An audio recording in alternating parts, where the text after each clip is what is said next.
it's a good experience, a very detailed hands-on experience, and I would definitely recommend it to every other doctor. Thank you.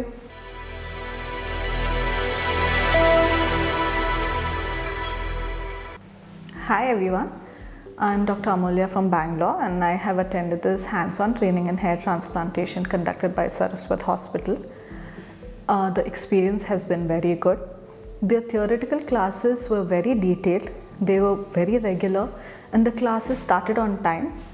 And the hands-on experience that we had over the last 3 days was a very good experience.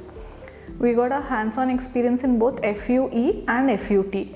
And FUE also was not about just 5 or 10 grafts. We actually extracted about 650 grafts each. I am sure the number is going to vary from student to student depending on our learning curve. But it's a good experience, a very detailed hands-on experience, and I would definitely recommend it to every other doctor. Thank you.